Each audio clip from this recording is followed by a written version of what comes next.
When I was preparing to make this video, I was reading this article that I saw on Forbes about the importance of a morning routine, and I about spit out my coffee when the author explained that each morning he woke up, journaled, read for 45 minutes, does 100 push-ups, then goes on a 30-minute walk.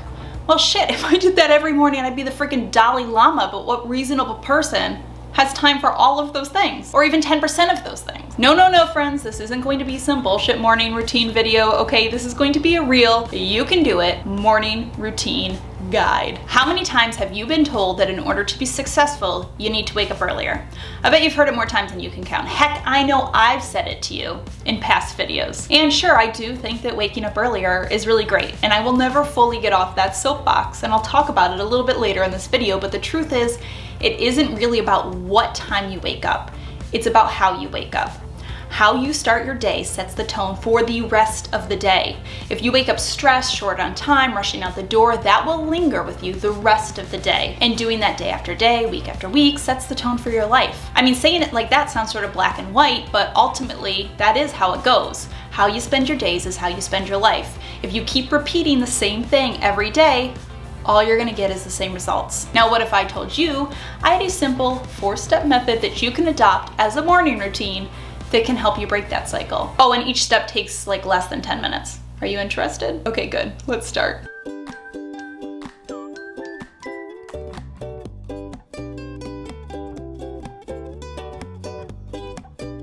Step number 1, stop hitting the snooze button. Seriously, just stop doing it. It should be dead to you. Let me ask you a real question. When have you ever hit the snooze, dozed off again for like 8 or 12 minutes, woken up again, and felt like so refreshed and recharged? Never, right? Not once. So why on earth are you putting yourself through that? Instead of being shuddered awake by an alarm once, you're forcing yourself to do it twice. 3 times? 4 times? Are you hitting the snooze 4 times? Good Lord, knock it off. Okay, all joking aside, I am very serious about the snooze alarm. Okay, it's your worst enemy. And let me just let you in on a little secret. It is normal to feel awful when you first wake up. That's right. People who preach morning routines, we don't just like wake up, throw the covers off, say good morning to the birds perched on our windowsill, sing a little love ballad, and then like run off to make mushroom tea and meditate. When you wake up, particularly from an alarm, your sleep cycle is being interrupted. You're gonna feel groggy, and more about that grogginess and how to combat it a little later in this video, but for now, just know that it's normal to feel awful when your alarm first goes off. Now, I have been an early riser since college, which was over a decade ago, and I know, I don't look a day over 25, but it's true. I'm 33, almost 34, and in college, I had a job where I opened the doors at 4:45. Early in my career, I had a 5:45 alarm that I used for years to work on my side hustle, this YouTube channel, and in motherhood, I have finally settled on a 5:15 wake-up call to have some time to myself before my kids wake up. And yet, even after a decade of waking up early, I still somehow don't jump out of bed bright-eyed and bushy-tailed to start my day. But I do pull myself from that bed every morning when my alarm goes off, instead of giving in to the warm, cozy, I just want to go back to sleep for 5 more minutes temptation. And do you want to know why? Well, 1, because I know that 5 more minutes of sleep is not going to make me feel more rested. And 2, because while 10 years of waking up early hasn't made me somebody who just naturally jumps for joy when my alarm goes off, it has made me somebody who realizes it's worth it. Like I said earlier, it's not really when you get up, but how you get up. You are never going to feel like getting out of bed in the morning. There's not some magic moment when all of a sudden your alarm wakes off and you're like, wow, I would really rather stand up in this cold room than stay snuggled up in my warm, cozy bed. At the end of the day, when your alarm goes off, you have to essentially choose the lesser of 2 evils, okay? Either you can wake up, feel tired, hit the snooze, get 5 more minutes of sleep, alarm goes off again, you feel awful again, snooze it again, lay in bed, scroll your phone, and never actually feel more awake, and finally 30 minutes later you drag yourself from bed having wasted the first half hour of your day. Or you can open your eyes, feel tired, force yourself out of bed, and start the day.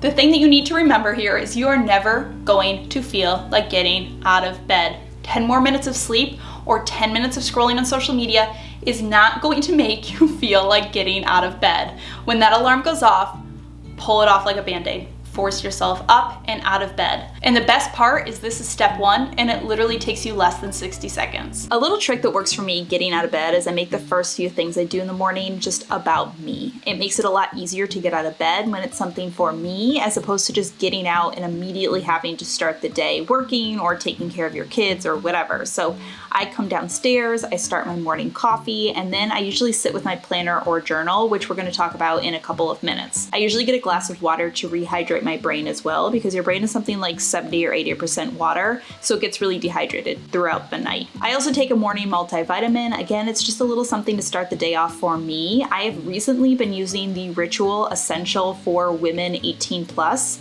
Thanks to Ritual for sponsoring this video, by the way. There are a lot of supplements and vitamins out there. It can feel really overwhelming trying to make the right choice. You feel like you need to have a degree in nutrition to figure it out. But I feel really confident using the Ritual Essential for Women 18 Plus because it's clinical backed multivitamin.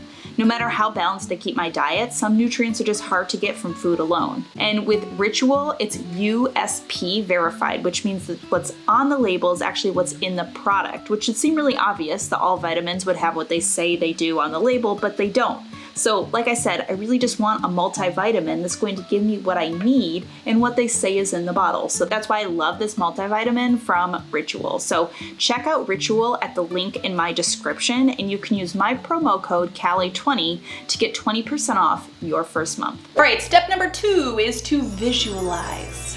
I know what a lot of you are thinking right now. Okay, and it's what I used to think when I heard people say that they should spend time visualizing or manifesting, and that's that it was like some weird woo-woo spiritual stuff. And you know what? I'm someone who likes to know the science behind things. Okay, my husband keeps telling me that if YouTube doesn't pan out, I should look into psychology because I cannot get enough about how the brain works and why we do the things we do.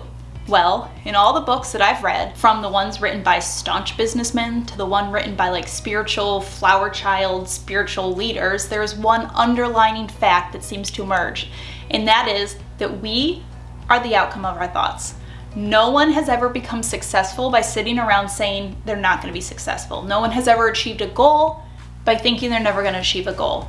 It's a simple concept that's been wildly researched, accepted, and preached by thought leaders in every walk of life. Now, we could discuss this at length. Entire careers have been built on this idea, but like I said, I like the science behind things. So let me tell you a little secret about your brain.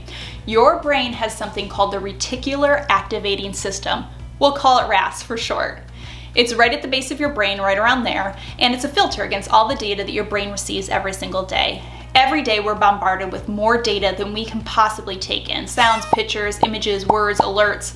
And so our RAS filters it and lets us know what it deems important. Well, how does it know what's important? You tell it by what you focus on. Have you ever noticed that when you're thinking about something, you start to see it everywhere?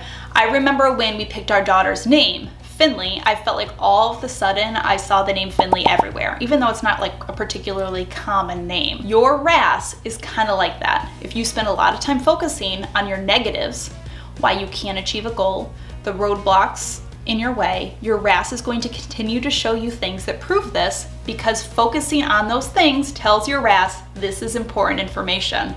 However, if you focus on your strengths, you focus on your goals you want to achieve, you focus on the attainable steps that you can make to get to your goals, your RAS is going to hear these things are important, and these are the things more likely that's going to show you proof of. So when I say visualize, I'm just saying spend 5 minutes setting your RAS for the day, telling it what to focus on. I have a link in the description box down below to my productivity ebook, and there's one sheet in there that I call my 1-minute journal. It's going to help you do this, and it comes with some journal prompts, but essentially you're going to spend a minute or two just setting your tone. List the things you're grateful for, reflect on the progress you've made, write down big goals. I'll be honest, I always thought the whole like morning journaling thing was kind of just like a woo-woo spiritual thing for people who meditated with crystals. Not a dig at meditating with crystals. You do you, I love it. But for people like the guy from the Forbes article who had 3 hours to start their day, but I've actually found that you can do this in 4 or 5 minutes. Just jot down some intentions, some goals, reflect on the things that I've accomplished. It really helps me narrow my mindset and focus for the day. It helps me uncover the things that are more important to me and start my day with this greater feeling of intent. This does not need to be some like grand 45-minute journaling session.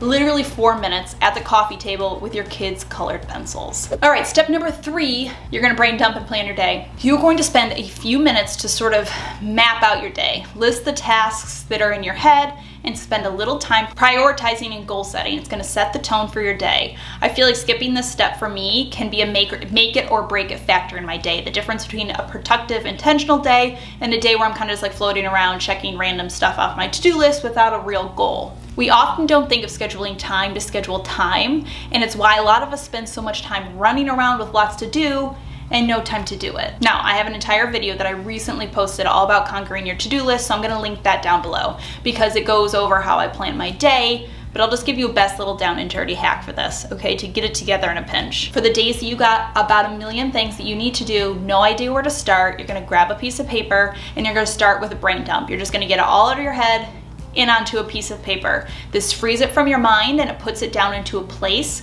where you can just focus on prioritizing it. Then prioritize it. My Conquer to-do list video goes into more detail, as does my productivity ebook down below, but essentially you're going to schedule out what you gotta get done today, what days you gotta do the rest, and what can wait till later. Schedule your day so you're ready to attack it. Step number 4, and the final step, is do something that later you will thank you for. One little mind hack that I love using to convince myself to do something is I remind myself how much easier it will make it for future Kallie. You've probably heard me talk about my kitchen sink rule before. This is a rule that I instated for myself to never go to bed with a dirty kitchen sink. As tired as I am, I force myself to that sink to clean it before bed, and I usually convince myself to do it by reminding myself how happy I'll be when I come down for my coffee in the morning and the sink is nice and clean. And in the morning when I come downstairs to have my morning cup of coffee, I make sure to acknowledge how pleased I am that that sink is tidy and clean. At night when I set out my clothes for the next day, I use the same trick, reminding myself how glad I will be in the morning when I don't have to think about what to wear. Before I pick up my kids from daycare, I might force myself to stop working so I can take 20 minutes to get the kitchen tidy, to finish up any dinner prep, maybe put out an activity for them. Because I know historically that a dinner time rush is the most hectic time of day, and doing these things now will make it easier for dinner time rush Kallie. So do something in the morning that later you will thank you for. So personally, what I do in the morning is I have a little routine, takes me about 15 minutes. I do it right before I get my kids out of bed. Every morning I tend to my laundry. This doesn't mean it needs to be monumental. I just like put wet clothes in the dryer, or I bring a load upstairs, usually less than 2 minutes. But it's just one step that helps with that never-ending laundry cycle. 2, I emptied the dishwasher. This way things are ready to be loaded. I can easily add things to it throughout the day instead of letting it pile up in the sink. This just makes the whole day better. It saves me, again, from having to do it at that dinner time rush. And then finally, I get dressed and ready for the day because I know my days go better and I am more productive and in a better state of mind when I get ready for the day. Yours can be anything you want it to be. Meditate, do a quick workout, prep a healthy lunch to take to work, tidy up your workspace, plan an activity to do with your kids so your morning goes smoother. Whatever it is, just a little something that will make your life easier later. Something future you will thank you for. All right guys, there you have it. Those are my 4 little steps that I use that I think makes a much better morning routine. These usually can be done somewhere 10 to 20 minutes. It does not take a lot of time. It does not require that you wake up at 5 a.m. like I do. Wake up at 11 a.m. for all I care. Just have a little routine that you're following where you're setting your day up for success. I guarantee if you follow these little steps, you will have better days, which will lead to better weeks, which will lead to a better life. As always, thank you so much for stopping by and watching. I hope you're having a fantastic day, and I will see you all in my next video. I don't know why my arms go crazy when it's the end, but they do.